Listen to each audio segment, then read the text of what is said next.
നാളത്തെ ഇന്ത്യയെ രൂപപ്പെടുത്തുക. നമ്മൾ അവരെ വളർത്തുന്ന രീതിയാണ് രാജ്യത്തിന്റെ ഭാവിയെ നിർണയിക്കുക. നെഹ്റുവിന്റെ ഈ വാക്കുകൾ ഓർമ്മപ്പെടുത്തിക്കൊണ്ട് ഞാൻ തുടങ്ങട്ടെ. 1889 നവംബർ 14 നെഹ്റു ജനിച്ചത്. കുട്ടികളുടെ ഇഷ്ട ചങ്ങാതിയായിരുന്നു നെഹ്റു. അവരുടെ ഭാവിക്കായി കരുതലോടെ പ്രവർത്തിച്ച വ്യക്തിയായിരുന്നു നെഹ്റു. ഇന്നത്തെ കുട്ടികളാണ് നാളത്തെ പൗരന്മാർ എന്ന ഉറച്ച വിശ്വാസമുള്ള ആളായിരുന്നു നെഹ്റു. എല്ലാ കുട്ടികൾക്കും വിദ്യാഭ്യാസം ലഭ്യമാക്കാൻ അദ്ദേഹം ശ്രമിച്ചു.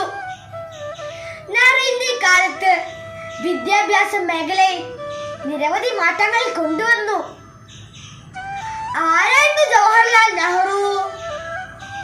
ഇന്ത്യ കണ്ട ഏറ്റവും പ്രതിഭാധനായ രാഷ്ട്രീയക്കാരൻ, ഭാരത ശില്പി, മികച്ച എഴുത്തുകാരൻ, ലോക രാജ്യങ്ങളുടെ ഇടയിൽ ഭാരതത്തെ തലയുയർത്തി നിർത്താൻ കെൽപ്പുള്ളതാക്കിയ ചേരിചേര പ്രസ്ഥാനത്തിന്റെ ഉപജ്ഞാതാവ് എന്നിങ്ങനെ എല്ലാ വിശേഷണങ്ങളും കേവലം അലങ്കാരമല്ലാതെ ഇണങ്ങുന്ന വ്യക്തിയാണ് ശ്രീ ജവഹർലാൽ നെഹ്റു.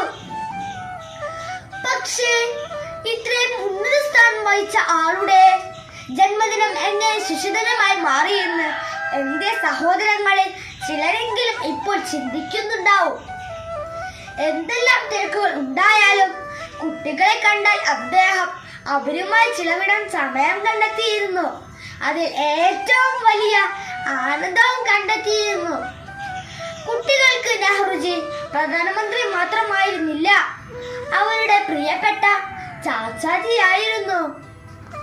അതുപോലെ ഇന്നത്തെ സമൂഹത്തിൽ ഒരുപാട് കുട്ടികൾ നമ്മുടെ നാട്ടിൽ മാനസിക സംഘർഷം നേരിടുന്നുണ്ട്. കുട്ടികൾ ചെറിയ ചെറിയ കാര്യങ്ങൾക്ക് പോലും ആത്മഹത്യ തിരഞ്ഞെടുക്കുന്നത് ഭയപ്പെടുത്തുന്ന ഒന്നാണ്. ഈ ശിശുദിനത്തിൽ കുട്ടികൾ മാതാപിതാക്കളെ പേടിക്കുന്ന കുട്ടികളായിട്ടല്ല, മാതാപിതാക്കളോട് മനസ്സ് തുറന്ന് സംസാരിക്കുന്ന കുട്ടികളായി നമുക്ക് മാറാം. ശിശുദിനത്തിൽ കുട്ടികൾ അവരുടെ അവകാശങ്ങളെയും ഉത്തരവാദിത്തങ്ങളെയും കുറിച്ച് ബോധവാന്മാരാക്കുന്നു. കുട്ടികളുടെ കഴിവുകൾ കണ്ടെത്തി അതിനെ പ്രോത്സാഹിപ്പിക്കുകയും സമൂഹത്തിൽ രാഷ്ട്രത്തിനും കൊള്ളാവുന്ന ഉത്തമ പൗരന്മാരാക്കുകയും വേണം. കുട്ടികൾക്ക് കൂടുതൽ സ്നേഹവും കരുതലും നൽകേണ്ടതിന്റെ പ്രാധാന്യത്തെക്കുറിച്ച് ഈ ദിനം ഓർമ്മപ്പെടുത്തുന്നു. നമ്മുടെ മതമോ മതവിശ്വാസമോ എന്തുമാകട്ടെ, നാം എല്ലാവരും ഒരു ജനതയാണെന്ന് നിരന്തരം ഓർമ്മിക്കണം.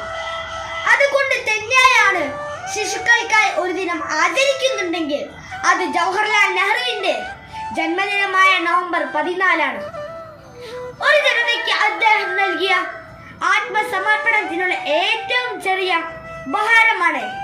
ഏറ്റവും ഉചിതമായ ഉപഹാരം ഇന്ത്യ കണ്ട ഏറ്റവും മഹത്തായ വ്യക്തിയുടെ ഈ ജന്മദിനത്തിൽ ചാച്ചാരി ഇഷ്ടപ്പെട്ട മനസ്സിൽ കളങ്കമില്ലാത്ത, കാപട്യമില്ലാത്ത, മതചിന്തകളില്ലാത്ത, ഒരു തരത്തിലും വേർതിരിവും കാട്ടാത്ത നല്ല കുട്ടികളായി ജീവിക്കുക എന്നതാണ് കുട്ടികളായ നമ്മുടെ ദൗത്യം എന്ന് ഓർമ്മിപ്പിച്ചുകൊണ്ട് എല്ലാവർക്കും ശിശുദിനാശംസകൾ നേരുന്നു.